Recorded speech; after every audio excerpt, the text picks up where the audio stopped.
Hi hello welcome back to our channel. ఇవాళ topic వచ్చి భద్రాద్రి మహారాజ్ దగ్గర లడ్డు వేలం పాట పాడిన వారి దగ్గరికి వచ్చామండి. ఈ సారు లాస్ట్ ఇయర్ కూడా పాడారు, ప్లస్ ఈ ఇయర్ కూడా పాడారు.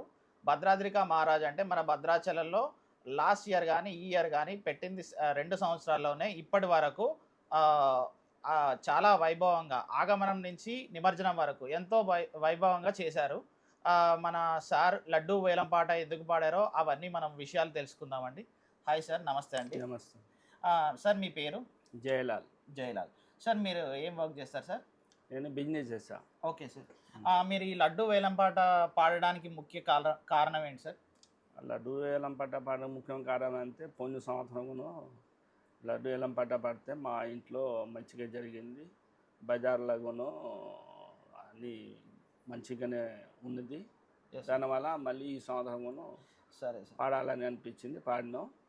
ఇక ఈ సంవత్సరం యూత్లో కూడా బాగా కమెంట్ చేసుకొని మంచిగా కార్యక్రమం చేశారు. అవును సార్. దానివల్లను మనం ఈ సంవత్సరం కూడా పాడి భగవంతున్నే ఆయన ఆశీర్వాదం తీసుకుంటాం. ప్రజల మీద కూడా ఆయన ఆశీర్వాదం ఉంటుందని, మా బజార్లో ఉంటుందని మేము అనుకొని లడ్డు పాట పాడాం. Okay sir. ఓకే సార్, మీరు లడ్డు పాడడం ఇది ఎన్నోసారి సార్ జనరల్గా భద్రాద్రిక మహారాజ్ దగ్గర? నేను లడ్డు పాడటం ఇది అంటే జనరల్గా మా బజార్లో 2సారి పాడినా దీంతో. Okay sir. అంతకు ముందును వేరే చోట పాడి అక్కడ మాకు తెలిసిన వాళ్ళు నేను బిజినెస్ చేసేదే, ఆ బిజినెస్లో కార్యకర్తలు ఉన్న వాళ్ళకి చేశా. ఓకే.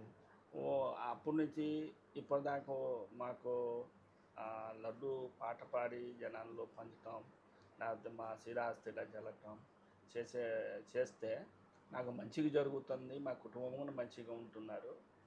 కాబట్టి అది నాకు ఒక నమ్మకం ఏర్పడి నేను లడ్డు పాట పాడుకుంటాను.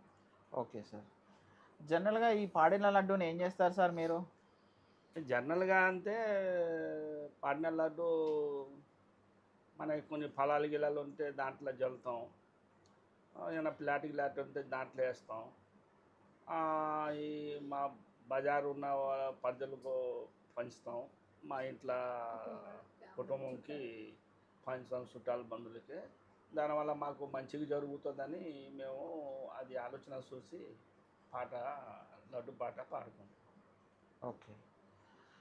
అయితే సార్ జనరల్గా ఈ లడ్డు మీరు ఎంతకు పాడారు సార్ లాస్ట్ ఇయర్ కానీ ఈ ఇయర్ కానీ? లాస్ట్ ఇయర్ అంటే సుమారు గుర్తు లేదు. Okay sir. 5,600 ఎంతో పాడినా. అవును సార్. ఫస్ట్ లడ్డు సార్ ఈసారి చాలా ఎక్కువగా పోయిందని అందరూ అన్నారు. ఈసారి ఎక్కువగా పోయింది. రెండో లడ్డు ఫస్ట్ లడ్డు 51,000కి పోయింది. Okay sir. రెండో లడ్డు నేను పాడుకున్నా 21,000కి. దాని మీద అంటే జనాల్లో అట్లా ఉత్సాహం ఉంది. అవును సార్. నాకు ఒక ఉత్సాహం వచ్చింది. అదే సార్, లాస్ట్ టైం 5,000 నుంచి ఇప్పుడు ఈసారి 20,000 దాకా పోవడం అనేది 10 రెండే నడిచింది. అచ్చా. ఈసారి 21, 51. అచ్చా, పెద్ద లడ్డు 51. మీరు పాడింది ఎన్ని కేజీ లడ్డు? నేను పాడింది పెద్ద లడ్డు. అచ్చా, మీరు పాడింది పెద్ద లడ్డు? పాడిన పెద్ద లడ్డు అంటే తూకంలో ఇది ఎక్కువ చేశారు, 30 కేజీ చేశారు. అచ్చా సార్. అది ఏమో దేవుడు బొమ్మ చేశారు కాబట్టి దాన్ని ఎక్కువ రేట్ అది ఫస్ట్ పాట పెట్టారు కాబట్టి నలుగురు పార్టిసిపేట్ చేశారు. మేము వచ్చే వరకు ఒక 3-4 ఆగిపోయినాం. అచ్చా. నేను అప్పుడే అనుకున్నా నేను రెండోదే పాడతా మా మనసులో అనుకున్నా. అచ్చా అచ్చా. అంటే ఫస్ట్ లడ్డు కూడా పాటకు వెళ్ళారు మీరు? Okay okay. అదే ఉన్నా కానీ నేను అందులో దూరలేదు. అదే సార్, పెద్ద లడ్డుకి మీరు దీనికోసం ఉన్నారు మీరు? 2 మొదలైనప్పుడు నేను దూరినా. కాబట్టి అది 21,000కి నేను పాడుకొని ఇంకా తీసుకొచ్చి దేవుడిని పూజ గదిలో పెట్టి పూజలు చేసి మొత్తం బజార్ అంతా పంచినాం. మా చుట్టాల బంధువులకి ఇప్పుడు పంపిస్తూనే ఉన్నాం. Okay sir. ఏంటంటే మాకు 3 సంవత్సరాల నుంచి ఎంతకు ముందు 1 సంవత్సరం బయట పాడినా అప్పటి నుంచి మాకు మంచి జరుగుతుందంటే అది ఒక సెంటిమెంట్ గా మీరు భావించి నేను అప్పటి నుంచి భావించుకొని పాడుకుంటూనే కంటిన్యూ చేస్తున్నారు. Okay sir. Okay sir. Sir మీ కమిటీ మెంబర్స్ గురించి మీ మాటలలో, ఎందుకంటే మాకైతే చూసే వాళ్ళందరికీ అర్థమైంది మీది చాలా మెంబర్స్ అంటే యూతే కానీ మళ్ళీ వాళ్ళకి చలనం అంతా ఎక్కడి నుంచి వచ్చిందో నాకే తెలియదు. చాలా పర్ఫెక్ట్గా చేశారు. ఎంతో నిష్ఠగా భక్తితో మొదటి నుంచి కానీ ఇప్పటి వరకే కానీ చాలా భక్తి శ్రద్ధతోటి చేశారు. అందులో పెద్దలు ఎవరు ఇన్వాల్వ్ అయ్యకపోయినా వాళ్ళకే అన్ని సెటిల్మెంట్ చేసుకొని రోజు ఒక సాయంత్రం పూట ఒక గంట మీటింగ్ పెట్టుకునే వాళ్ళు, చర్చించుకొని ఏం చేయాలా, ఇట్లా చేయాలా ప్లాన్ చేసుకొని చేసేవాళ్ళు. దానివల్ల మాకు యూత్ మీద చాలా సంతోషంగా ఉంది. ఎందుకంటే ఇప్పుడు రాబోయే కాలంలో వాళ్ళేగా ఉండేదే. అవును సార్, అవును. వాళ్ళకి ఇంత ఇప్పుడే నాటిందంటే రాబోయే టైంలో ఇంకెంతో అభివృద్ధి చేస్తారు, ఎంతో దూరం దాకపోతారని మాకు ఒక సాటిస్ఫై ఉంది. అవును సార్, జనరల్గా ఆగమన్న రోజు కూడా కొత్తగూడ నుంచి కూడా కొంతమంది అట్లే ఉండాలి. ఈ రోజున అట్లా ఉంటే బజార్ కానీ సమాజం కానీ అందరు బాగా పడతామని నాకు. అవును సార్, అందరూ బాగుంటారు జనరల్గా. అది అవును సార్, మనం ఒకరి గురించి ఏం చేయలేము కదా. అంటే ముందు అనుకున్నారా సార్ జనరల్గా మనది ఇంత గ్రాండ్ సక్సెస్ అవుతుందని? ఆగమనం నుంచి కానివ్వండి, నిమజ్జనం వరకు కానివ్వండి, ప్రతి నోట భద్రాచలంలో ఎవరి నోట విన్నా సరే 100% భద్రాద్రిక మహారాజ్ అనేది ఒక సెంటిమెంట్ గా మనం అందరూ ఏదైనా కానీ చాలా పాపులర్. యూతే కాదు, ప్రజలకు అనుకుంటా ఇది చాలా మంచిగా చేస్తున్నారు, చాలా మంచి చేస్తారు, మంచిగా జరుగుతుంది అని ప్రతి ఒక్క నోట ఇదే వచ్చేదే. లాస్ట్ వరకే మాకు అట్లే చేశారు, మంచిగానే సర్టిఫై చేశారు, మంచిగానే దేవుడిని తీసిపోయి నిమగ్నం చేశారు. ఇప్పుడు అందరు సంతోషంగా. అవును సార్, అవును సార్, మర్చిపోయాను. ఫస్ట్ మన ముంబై నుంచి తీసుకొచ్చారని చెప్పేసి గణపతి అన్నారు. అయితే అదే స్పెషల్ అట్రాక్షన్ గా మేము భావిస్తున్నాం. అది వాస్తవమే. బొంబై నుంచి అంటే హైదరాబాద్ బాంబే వాళ్ళకి కనెక్షన్ ఉంటుంది. అచ్చా, బాంబే నుంచి హైదరాబాద్ ట్రాన్స్పోర్ట్ వచ్చింది. హైదరాబాద్ నుంచి మేకప్ చేసుకొని దానికి కలర్ చేసుకొని ఆడ నుంచి భద్రాచలంకి జరుపుకుంటాం జరిగింది. అది వాస్తవమే. ఇదే స్పెషల్ కార్యక్రమం లాగా జరిగింది. సార్ ఇది నేను ఇదే ఫస్ట్ టైం ఏమో అనుకుంటున్నా.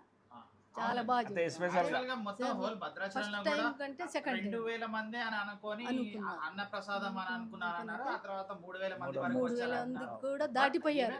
అప్పటికి కూడా వంటలు చేస్తూ వచ్చిన వారికి అందరికి అన్న ప్రసాదం ఎక్కడ టైం గ్యాప్ లేకుండా ఇక్కడ అయిపోతుంది అనగా అక్కడ నుంచి రైస్ కూరలు అన్నీ మంచిగా సరిపడా వచ్చినాయి.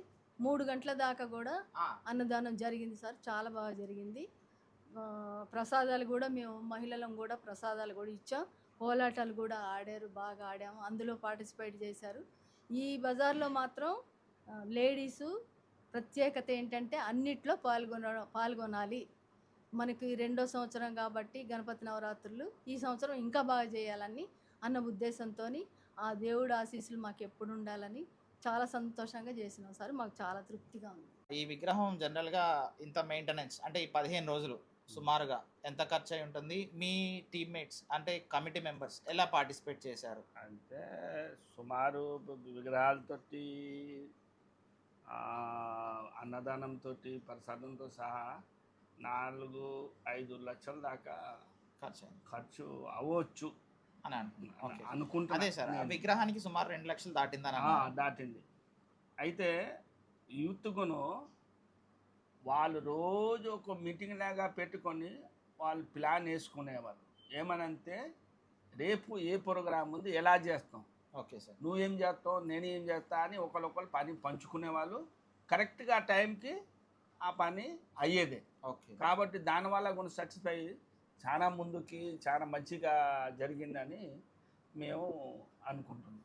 ఓకే మేడం గారు, ఇప్పుడు లేడీస్ పాత్ర ఎలా పోషించారండి ఈ 15 రోజులు కానివ్వండి? ఎట్లా వాళ్ళ అప్రోచ్? భక్తి శ్రద్ధలతో సార్ పొద్దున్నే స్నానాలు చేసుకొని ఆచరించి దేవుడికి ముందు ఎవరు ఏం పెట్టాలనుకున్నామో మీరేం చేసుకొస్తారు, ఒక ఫ్యామిలీ మొత్తం ఈ బజారు అవతల బజార్లో కొంతమంది లేడీస్ ఉన్నారు సార్, వాళ్ళు మేము కలిసి ఒక లిస్టు మీరేం చేసుకొస్తారు, మీరు ఈరోజు ఏం ప్రసాదం అని మాట్లాడుకొని ఆ ప్రసాదాలతోని దేవుడికి నైవేద్యం పెట్టడం జరిగింది సారు. ఈ కోలాటం కూడా మంచిగా పార్టిసిపేట్ చేశారు మహిళలు. చాలా ఆనందంగా ఉంది. ఇట్లా మెయింటైన్ చేయడం ఇంకా ఎల్లవేళలా ఎల్లకాలం కూడా ఇలాగే మెయింటైన్ చేయాలని కూడా మేము దేవుణ్ణి కోరుకుంటున్నాం సార్. వారి ఆశీస్సులు కూడా మాకు ఉండాలని ప్రార్థిస్తున్నాం. నమస్కారం అండి, thank you for watching our video. Sir మన గణేష్ లడ్డు పాడిన లాలు గారికి ఎంతో థ్యాంక్ యూ సార్, మీరు ఇంటర్వ్యూ ఇచ్చినందుకు. Thank you. Thank you madam, thank నమస్కారం. యూ.